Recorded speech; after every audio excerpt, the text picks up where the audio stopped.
The silver fortress gleamed under the English sun as it touched down on American soil for the final time, not as another war casualty, but as something far more precious, a survivor. The Memphis Belle, a Boeing B-17F flying fortress bearing the sensual artwork of a Memphis pinup girl, had accomplished what many thought impossible in the merciless skies over Nazi Germany. 25 combat missions completed, 10 young men alive to tell the tale. One aircraft that defied the overwhelming odds of early strategic bombing campaigns when 60% of bombers never returned home. Their story would become a symbol of American resilience, technological prowess, and human determination against seemingly insurmountable odds. Before we dive into this extraordinary story, tell me in the comments, which city are you watching from? It's incredible to see our historical community spread across the world. And if you're new here, subscribe to the channel and turn on notifications. Each subscription helps us continue unearthing these fascinating stories that shaped our world. Now, let's get to the story. In the cold pre-dawn hours of November 7, 1942, at an airfield in Bossingbourne, England, 10 young men dressed in fleece-lined leather flight suits and electrically heated boots shuffled toward a massive 4-engine bomber. Their breath formed clouds in the frigid air as they approached the aircraft that would become their home, their protector, and ultimately their ticket to survival, if fortune favored them. The pilot, 25-year-old Captain Robert Morgan from Asheville, North Carolina, carried a photograph of his girlfriend Margaret Polk from Memphis, Tennessee. Her image would soon grace the nose of this particular B-17F, serial number 41-24485, creating one of the most iconic symbols of American aerial warfare. Morgan had named the aircraft Memphis Belle in her honor, a decision that would eventually elevate this particular flying fortress to legendary status. But on this morning, it was just another untested bomber, and they were just another untested crew, facing the brutal statistical reality of 8th Air Force operations. For every 100 airmen who began a tour of 25 missions, only 27 would complete it without being killed, wounded, or captured. The remaining 73 would vanish into the cold European sky, their remains scattered across enemy territory or confined behind barbed wire in prisoner of war camps. These were the odds they faced as they climbed into their assigned positions, preparing for their first combat mission over occupied Europe.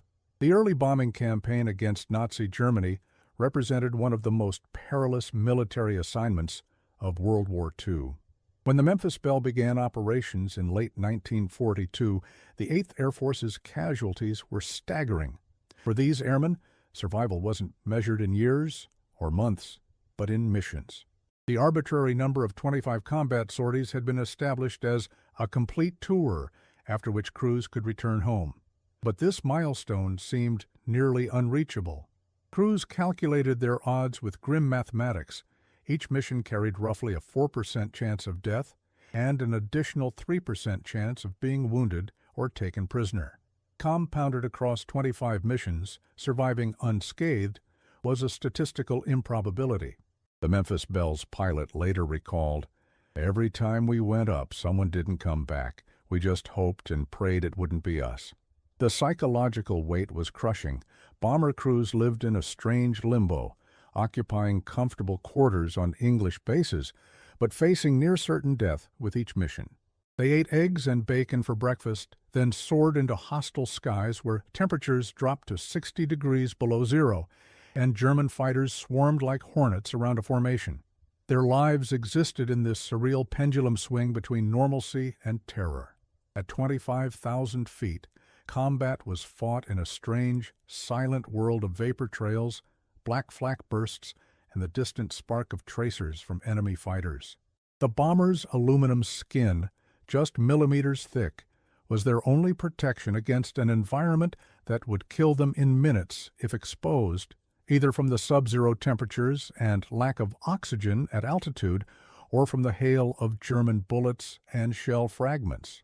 The Memphis Belle's crew represented a cross-section of America's young men.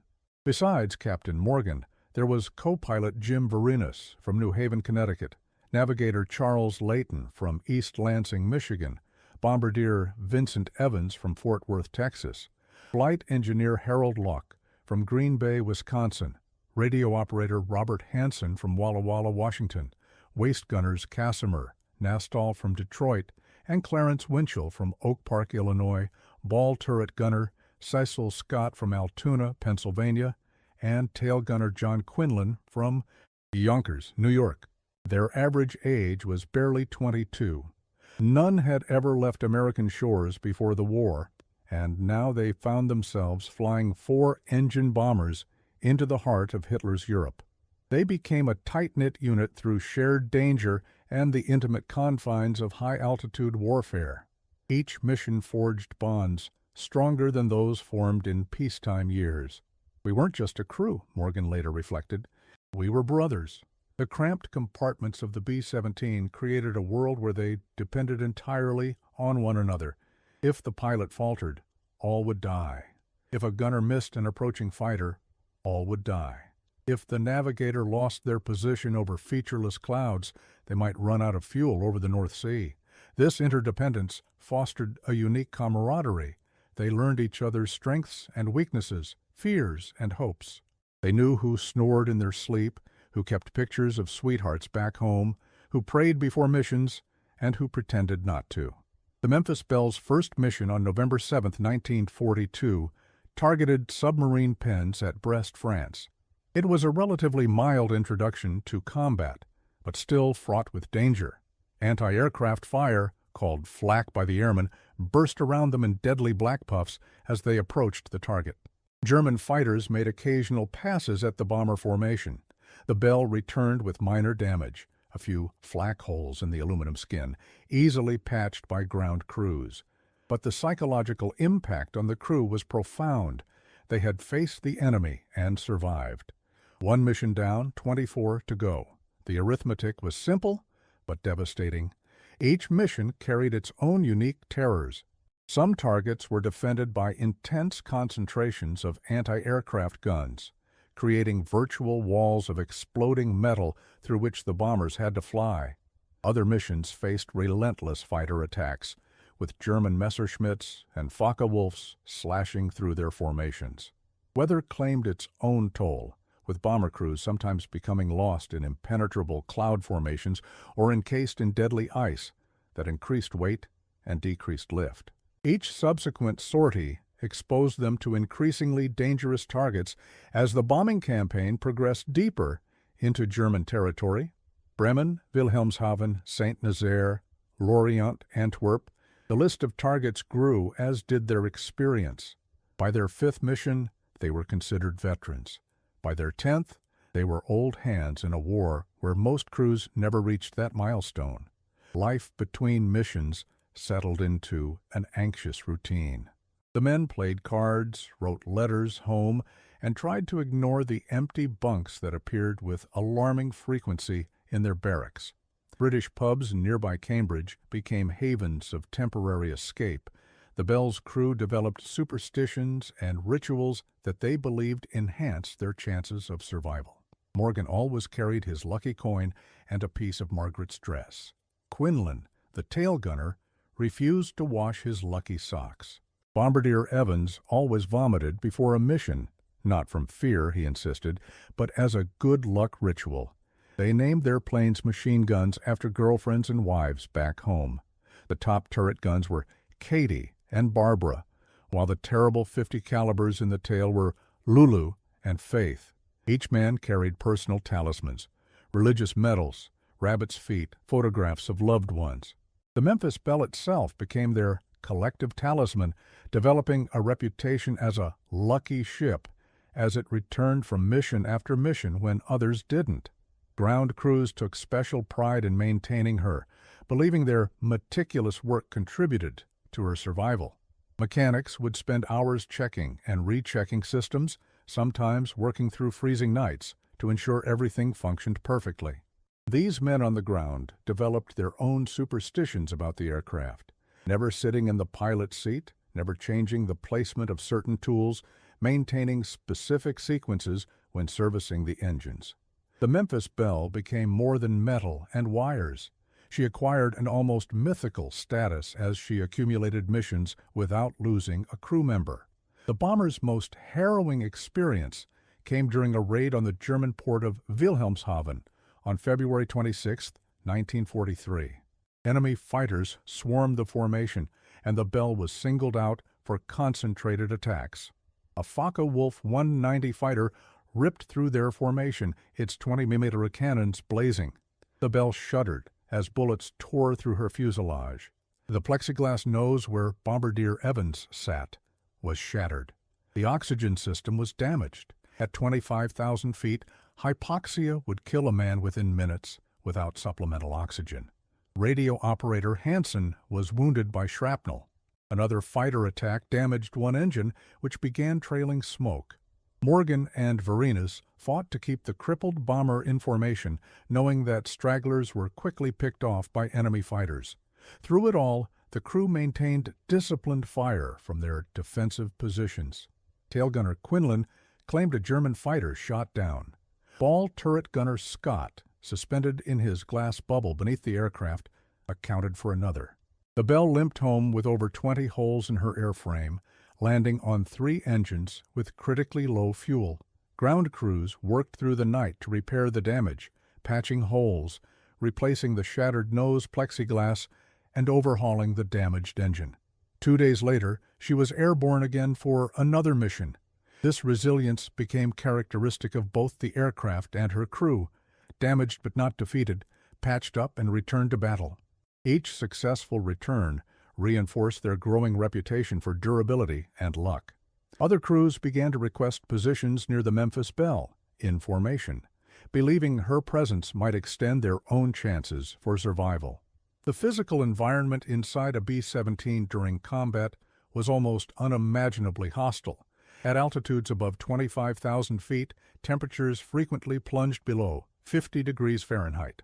Frostbite was a constant danger despite electrically heated flight suits. Oxygen masks frequently froze to men's faces.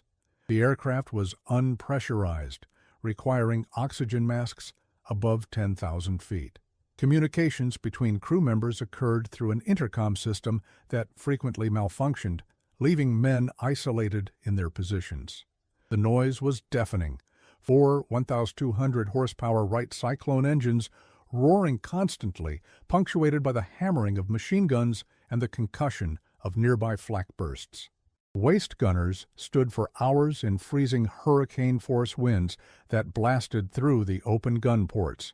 The ball turret gunner was suspended beneath the aircraft in a transparent bubble barely large enough to contain a man, his knees drawn up to his chest as he rotated to track enemy fighters. The bombardier and navigator worked in the plexiglass nose, fully exposed to enemy fire with minimal protection. The pilot and co-pilot couldn't leave their seats during the entire 8 to 10-hour mission, often suffering painful leg cramps and using relief tubes when necessary. These physical challenges compounded the psychological stress of combat, creating an environment of sustained physiological strain nearly unparalleled in warfare. As the Memphis Belle's mission count climbed into the high teens, the crew began to attract attention. They were beating the odds. By March 1943, they had completed 17 missions with the same crew, a remarkable achievement. The Army Air Forces began to recognize the public relations value of their story. War correspondents occasionally flew with them, including a reporter from Yank magazine who documented their 17th mission. Morale on the home front needed boosting, and the tale of the Memphis Belle and her crew offered a perfect narrative. Young Americans overcoming tremendous odds through teamwork, courage, and determination. The decision was made to document their final missions for a War Department film. When they reached 25 missions, they would be sent home as symbols of American fortitude and technical prowess, living proof that the costly bombing campaign was sustainable. Yet this additional attention created its own pressure. The crew now carried not just their own hopes for survival, but the expectations of commanders, publicists, and ultimately the American public. They became representatives of something larger than themselves, emblematic of all bomber crews fighting over Europe. As their mission count increased, the strain intensified. They had survived when statistics said they should have perished. Each additional mission seemed to tempt fate further. They began to experience what later generations would recognize as symptoms of post-traumatic stress disorder: nightmares, trembling hands, emotional numbing. Yet they continued to fly, mission after mission, target after target, as their number slowly climbed toward the magical 25. The strategic bombing campaign itself was controversial, even among Allied military leaders.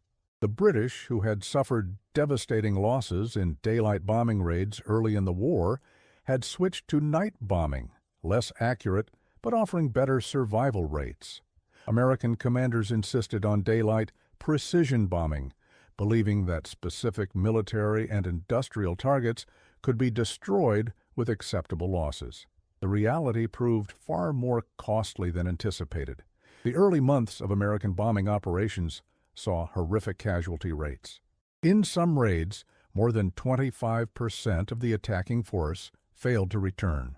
Without long-range fighter escorts, the bombers were vulnerable during the deepest parts of their missions into German territory. The Memphis Belle and her fellow B-17s relied entirely on their defensive armament and formation tactics for protection. The combat box formation allowed overlapping fields of fire from multiple aircraft, but required strict maintenance of position regardless of flak or fighter attacks. Pilots couldn't take evasive action without endangering other aircraft in the formation. They had to fly straight and level through the most intense enemy defenses. This doctrine was paid for in blood. By May 1943, when the Belle was approaching her 25th mission, the 8th Air Force had lost 206 bombers in combat. Each represented a crew of 10 men, either killed or captured. The scale of loss was staggering, particularly for a nation unaccustomed to such casualties.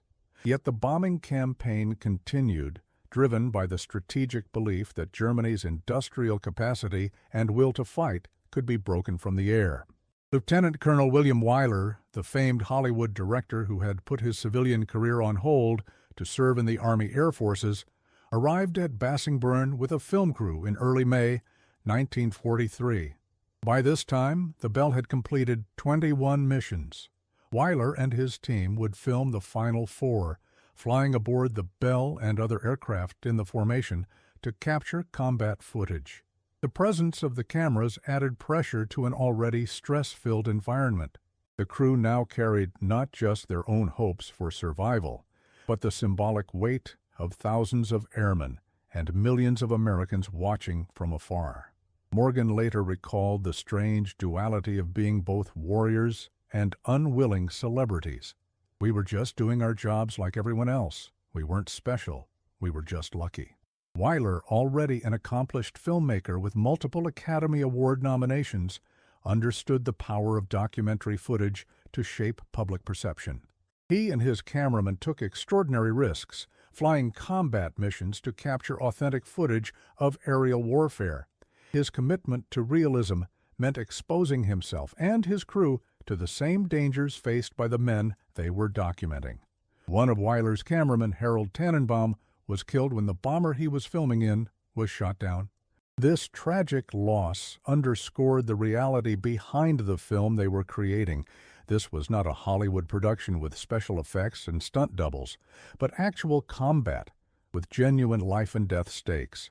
Wyler himself would later suffer permanent hearing damage from the noise of bomber engines and gunfire while filming. Their 25th and final mission came on May 17, 1943, targeting the submarine yards at Kiel, Germany. The Belle flew through intense flak and fighter attacks one last time. Bombardier Evans released the bombs precisely on target. Navigator Layton charted the course home with extra care. The gunners remained vigilant, scanning the skies for the fighters that always preyed on withdrawing bomber formations. As the English coast came into view, a collective exhalation swept through the aircraft. They had done it. 25 missions, all 10 men alive. The statistical impossibility had been achieved. Morgan waggled the wings as they approached Bassingbourn, a signal to the control tower that they had completed their final mission. Ground crews and other airmen gathered to witness their landing. The Memphis Belle touched down at 16:19 hours, taxied to her hardstand, and the engines were shut down for the last time in combat. As the crew emerged from the aircraft, they were greeted as conquering heroes, hoisted onto the shoulders of fellow airmen, and paraded around the airfield. Their war, at least the part that required them to fly into German airspace, was over. They had survived when mathematics said they should have perished. They had defied the percentages through skill, teamwork, discipline, and that incalculable element called luck. The relief was palpable. Men who had maintained rigid self-control for months finally allowed themselves to contemplate a future. They might see their homes again, their families, their sweethearts. The normalized abnormality of flying into death's arms every few days was ending. They could exhale. The Memphis Belle and her crew had accomplished something remarkable, but they represented thousands of other men and machines engaged in the same deadly struggle. Their survival was partly skill, partly discipline, but also involved an incalculable measure of luck. On the very day they completed their final mission, dozens of other B-17s failed to return to bases across England. Hundreds of young men perished or became prisoners. The cost of the bombing campaign was staggering. By war's end, the 8th Air Force would lose over 26,000 men killed and more than 6,000 aircraft destroyed. Yet the Belle's achievement offered tangible proof that survival was possible, that the human spirit could overcome even the most daunting odds. The statistical improbability of their success made their story all the more compelling. They had not just survived, they had prevailed, mission after mission, against the full fury of the Luftwaffe and the deadly flak batteries that protected German targets. The Belle's accomplishment provided a counter-narrative to the grim mathematics of bombing operations. 25 missions completed, 10 men alive, 475 combat hours, 25 tons of bombs dropped, 1 aircraft damaged but intact. These numbers told a different story than the overall casualty statistics, one of perseverance rewarded rather than sacrifice demanded. Following their return to the United States in June 1943, the Memphis Belle and her crew embarked on a 3-month war bond tour. They visited more than 30 cities, including Memphis, Tennessee, where Margaret Polk, the Belle's namesake, greeted them. Thousands turned out to see the famous bomber and her crew. Captain Morgan and his men spoke at factories, schools, and public rallies, encouraging Americans to buy war bonds and support the war effort. The Memphis Belle became a symbol of American resilience and technological prowess. A country weary of casualty lists and rationing embraced this tangible success story. Newspapers published their photographs and chronicled their journey. Their narrative was carefully managed by Army public relations officers to emphasize heroism while downplaying the horrific reality of the bombing campaign. The crew members, still processing their own traumatic experiences, found themselves cast as reluctant celebrities, expected to play heroic roles while their comrades continued to die over Europe. This disconnection between their public image and private reality created psychological strain. They knew that while they toured American cities to enthusiastic crowds, hundreds of bombers continued to fly into German airspace, and hundreds of young men continued to die. Their survival was exceptional, not representative, and they carried that knowledge with them, even as they smiled for photographers and newsreel cameras. The War Bond Tour revealed the complex relationship between military reality and home front perception. Americans in mid-1943 had experienced few direct effects of the war beyond rationing and the absence of loved ones. The bombing campaign over Europe remained an abstraction, something read about in newspapers or seen in carefully edited newsreels. The Memphis Belle and her crew provided a physical connection to this distant conflict. People could touch the bomber, see the patched battle damage, meet the young men who had flown through German airspace. Yet this interaction was necessarily simplified and sanitized.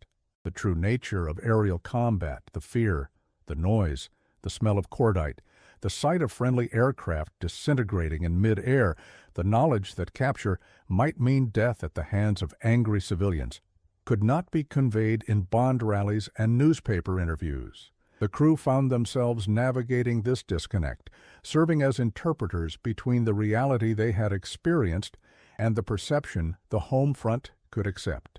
They became living symbols in a carefully constructed narrative about American military prowess and inevitable victory. The survival of one bomber was presented as proof that the entire strategic bombing concept was sound, when in reality, the campaign's effectiveness and morality remained deeply contested even among military leaders. Meanwhile, William Wyler completed his documentary film simply titled The Memphis Belle. Released in April 1944, it masterfully captured the tension, camaraderie, and technical precision of the bombing campaign. Wyler's film crew had risked their lives alongside the airmen to obtain authentic combat footage. The resulting documentary, narrated by Eugene Kern, became one of the most influential war films ever produced.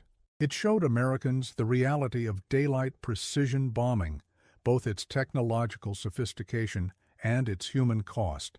The film followed the Belle through planning sessions, takeoff, formation assembly, fighter attacks, flak barrages, the bombing run itself, and the return to base.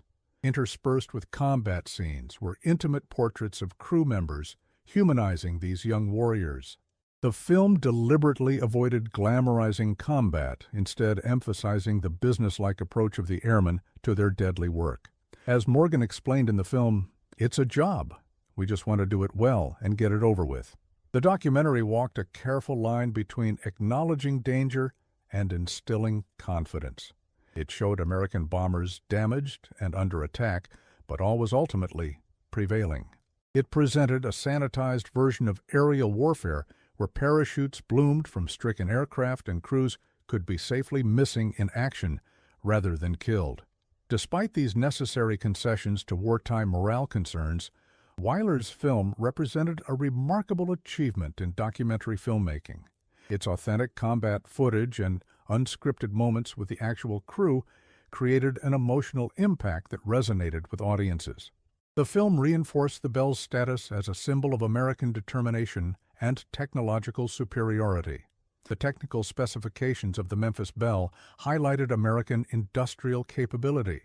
The B-17F was a marvel of 1940s engineering, 4 Wright R-1820-97, Cyclone engines producing 1,200 horsepower each, a maximum speed of 302 miles per hour, a service ceiling of 35,800 feet, a range of 2,000 miles with a bomb load.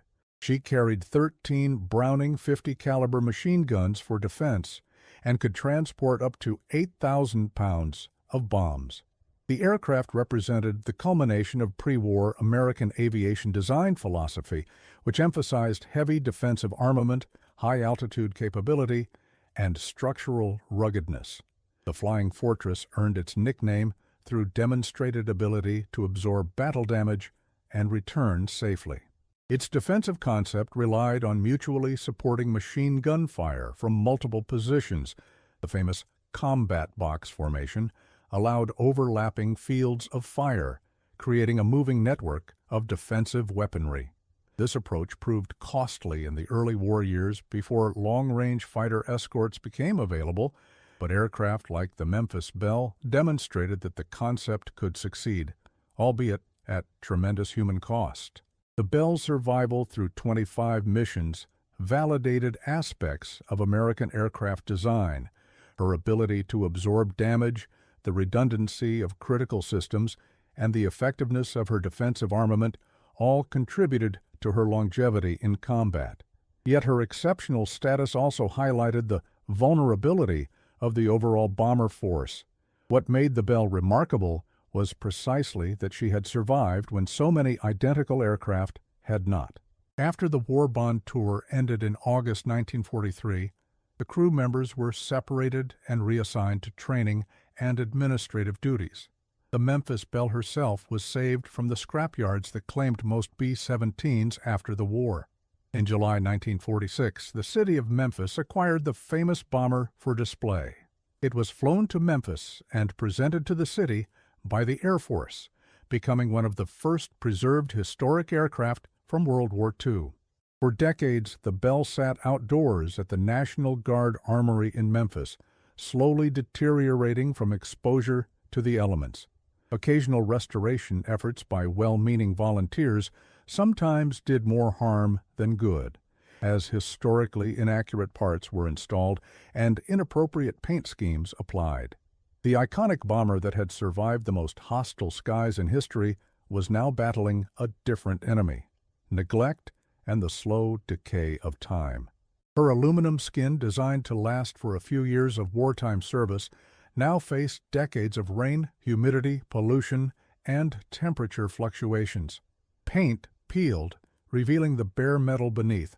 Corrosion attacked joints and control surfaces. Birds nested in engine nacelles. Uninformed maintenance led to historical inaccuracies, incorrect paint colors, missing equipment, non-standard parts.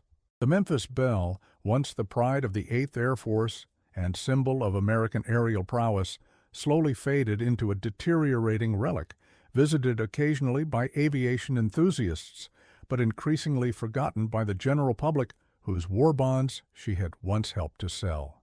The human story continued as well. The crew members returned to civilian lives, carrying with them experiences that few could comprehend. Some thrived in the post-war world, others struggled with what would later be recognized as post-traumatic stress disorder. Captain Morgan remained in the Air Force, flying B-29 Super Fortresses in the Pacific Theater, including the weather reconnaissance aircraft that preceded the atomic bombing of Hiroshima. After the war, he operated a successful insurance business in Asheville, North Carolina. Navigator Charles Layton became an attorney. Radio operator Robert Hansen worked for the Veterans Administration. Tail gunner John Quinlan struggled with alcoholism before finding stability as a customs inspector. Their shared experience created lifelong bonds, and they occasionally reunited at air shows and veteran events, often signing autographs beside their famous aircraft. Remarkably, despite the statistical improbability of their survival during the war, most of the crew members enjoyed long lives afterward. The last surviving member, waist gunner Clarence Winchell, passed away in 1987, outliving their aircraft's active service life by more than 4 decades. Their post-war trajectories revealed the complexities of reintegration after intense combat experiences. Some spoke freely about their wartime service, others rarely mentioned it even to family members. They carried their memories differently, processing their exceptional experiences in personal ways. Some embraced their status as members of the famous crew, others sought anonymity in civilian life, preferring to leave the war behind. Yet all remained connected by those 25 missions over Europe, bound together by shared danger and the aircraft that had carried them through it. The strategic bombing campaign itself remains one of the most controversial aspects of Allied strategy during World War II. Proponents argue that it destroyed vital German industrial capacity, diverted resources from other fronts, and ultimately helped shorten the war. Critics point to the immense cost in lives, both Allied airmen and German civilians, and question whether the results justified the sacrifice. By 1944, American bombing operations had evolved significantly from the Memphis Belle's era. Long-range P-51 Mustang fighters now escorted bombers all the way to their targets and back. Formation tactics and equipment had improved, yet casualties remained high, particularly during operations like the infamous Schweinfurt-Regensburg raid in August 1943, when 60 of 376 bombers were lost in a single day. The Memphis Belle had completed her tour just months before this devastating mission, which might have claimed her and her crew had they still been operational. The evolution of the bombing campaign reflected hard lessons learned through experience and paid for in blood. The Belle's era represented the early, most perilous phase of the campaign, when doctrines were still developing and resources remained limited. Her survival through this period seems all the more remarkable in historical context. The very conditions that made her achievement exceptional, the lack of fighter escorts, the vulnerability of unescorted bomber formations, the learning curve of early operations, highlight the courage of her crew and all those who flew in this period. The Memphis Belle's condition continued to deteriorate in outdoor display until 2005, when the National Museum of the United States Air Force in Dayton, Ohio, reached an agreement with the city of Memphis to acquire the historic bomber for proper restoration and indoor display. This decision sparked controversy in Memphis, where many citizens had grown attached to the aircraft as a local landmark. However, the Belle's precarious condition made the move necessary for her long-term preservation. In October 2005, the disassembled bomber was transported to Dayton, where restoration specialists began the painstaking process of returning her to her wartime appearance. Every detail was researched and verified against historical photographs and documents. Missing parts were fabricated according to original Boeing specifications. Paint samples were analyzed to determine the exact colors used in 1943. For over a decade, museum technicians and volunteers worked to resurrect this aviation icon, often guided by the recollections of the original crew members who visited during the restoration process. The comprehensive restoration required more than 55,000 hours of labor, with specially trained technicians meticulously reconstructing everything from gun turrets to electrical systems. New fabrication techniques had to be developed to recreate components no longer manufactured. Original equipment was salvaged whenever possible, but many systems had to be recreated from engineering drawings or reverse engineered from surviving examples. The restoration team faced the challenge of balancing historical accuracy with preservation needs. Decisions about which materials to use, which systems to make operational versus static displays, and how to prevent future deterioration while maintaining authenticity. The Belle's restoration became one of the most comprehensive aircraft preservation projects ever undertaken, befitting her unique historical significance. The restoration process itself revealed new aspects of the Memphis Belle's history. As layers of paint were carefully removed, original markings and battle damage became visible. Paint analysis showed that the aircraft had worn at least 3 different nose art designs during her operational life, with the famous pin-up girl being the final version. Inspection of the airframe revealed previously undocumented flak damage that had been hastily repaired between missions. The aluminum skin told its own story of combat and survival. Patches, repairs, replaced panels, and the marks of emergency field maintenance. Restoration specialists found handwritten notes from ground crew members inside access panels, signatures on bulkheads, and other personal touches that humanized the aircraft's history. They discovered that the Belle had been repaired numerous times with parts salvaged from other B-17s that hadn't survived their missions, making her a composite of multiple aircraft by the end of her tour. This cannibalization was standard practice during wartime operations, where keeping aircraft flying took priority over maintaining part provenance. The Belle, that returned to the United States after her 25th mission, was not entirely the same aircraft that had begun the tour in November 1942. She had been continuously modified, repaired, and updated throughout her combat career. The restoration team faced philosophical questions about which version of the Belle to present: the aircraft as she appeared on her first mission, her last mission, or some point in between. They ultimately decided to restore her to her appearance on May 17, 1943, the day of her final combat sortie, as this represented the culmination of her historical significance.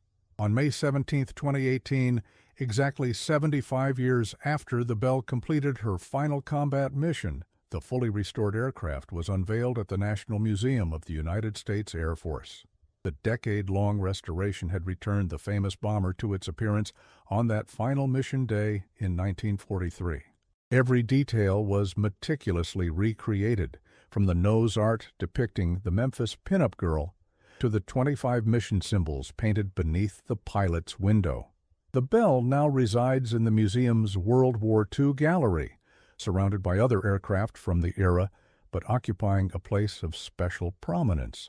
Visitors from around the world can now see this remarkable survivor of aerial warfare, preserved not just as a static display, but as a three-dimensional historical document.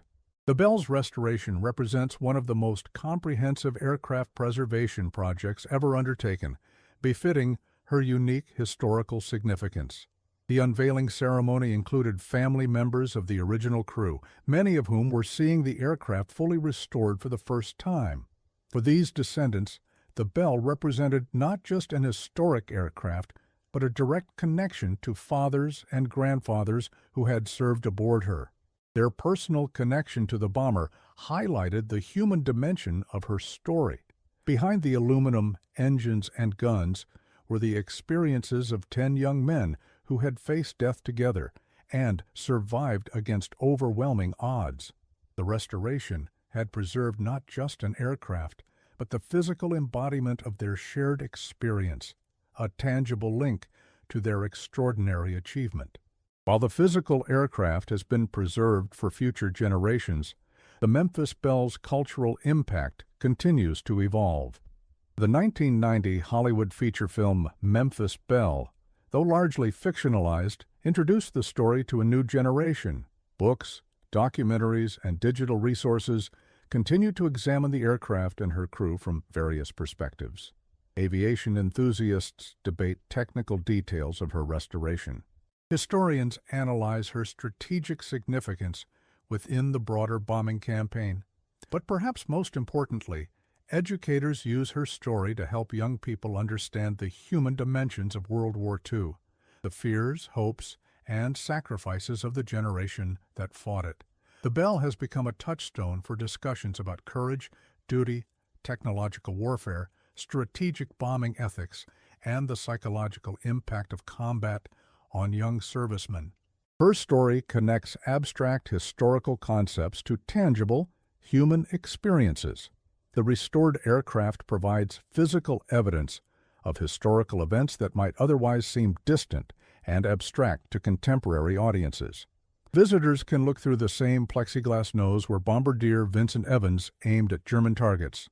They can see the cramped ball turret where Cecil Scott spent hours suspended beneath the aircraft, scanning for enemy fighters. They can stand at the waist gun positions where Nastel and Winchell fired at attacking Messerschmitts. These physical connections to history create emotional and intellectual engagement that textbooks alone cannot provide. The Belle has become an educational resource that bridges generations, helping contemporary audiences understand the realities of a conflict that shaped the modern world. The Memphis Belle's significance extends beyond her specific historical moment. She represents the intersection of multiple historical narratives, the development of strategic air power, American industrial capacity, the human experience of technological warfare, and the relationship between military reality and homefront perception. As one of the earliest recognized historic aircraft to be preserved, she pioneered the concept of aviation preservation for cultural and educational purposes. Her restoration established standards and techniques that influenced subsequent aircraft preservation projects. The attention given to her historical accuracy and the comprehensive documentation of her restoration process created a model for future efforts. Beyond her technical and historical significance, the Belle embodies the human capacity for endurance under extreme conditions. Her survival against mathematical probability offers a narrative of hope amid the devastation of war, the possibility that skill, teamwork, and determination might sometimes overcome overwhelming odds. This aspect of her story explains her enduring appeal across generations and cultures. She represents not just American military prowess, but universal themes of human perseverance and the fragile boundary between life and death in wartime. As we reflect on the Memphis Belle's extraordinary journey from the factory floor in Seattle to the hostile skies over Nazi Germany, Through decades of neglect to meticulous restoration, we confront essential questions about how we preserve and interpret our military heritage. What responsibilities do we bear to accurately represent the experiences of those who served? How do we balance celebration of courage with honest acknowledgement of war's terrible cost? The Belle's survival against overwhelming odds mirrors our collective attempt to extract meaning and purpose from the chaos of global conflict. Her aluminum skin, patched and repaired after enemy attacks, serves as a metaphor for human resilience, damaged but not destroyed, bearing the scars of experience yet continuing to fulfill her purpose. The Memphis Belle remains one of the most compelling artifacts of American participation in World War II precisely because she represents both technological achievement and human endurance. The mathematical improbability of her survival makes her story all the more remarkable. Each mission accumulated risk. Each encounter with enemy fighters or flak batteries should have reduced her chances. Yet through skill, determination, and that incalculable element of fortune, she and her crew defied the odds. In doing so, they provided a narrative template that resonates beyond their specific historical moment, the triumph of human will and teamwork against overwhelming adversity. The Memphis Belle's legacy lives on in multiple dimensions. Physically, she exists as a meticulously preserved artifact, accessible to future generations. Historically, she represents a pivotal moment in the development of strategic air power and American military doctrine. Culturally, she has become an icon through films, books, and public memory. Educationally, she serves as a three-dimensional document that teaches about technology, tactics, and human experience. But perhaps her most significant legacy is as a symbol of possibility amid seemingly insurmountable odds. In an era of industrial warfare, where human lives were increasingly reduced to statistical calculations, the Belle and her crew demonstrated that mathematics does not always determine destiny. Their achievement, completing 25 missions when probability dictated their destruction, offered a narrative of hope during the war's darkest days. Each mission they survived increased the symbolic weight they carried. By the time they completed their tour, they had become something larger than themselves, living proof that the seemingly impossible could be achieved through skill, teamwork, and perseverance. The Memphis Belle's journey from combat aircraft to historical icon parallels our collective processing of wartime experience, the transformation of immediate survival into meaningful memory, of tactical necessity into historical significance. Her story isn't just about a particular aircraft or even a particular war. It speaks to our enduring need for stories of perseverance and ultimate victory in the face of seemingly insurmountable challenges. Her survival against statistical probability offers a tangible reminder that even in our darkest hours, hope remains. And sometimes, against all odds, the fortress returns home, bearing the scars of battle but intact, ready to tell its remarkable story to generations yet unborn.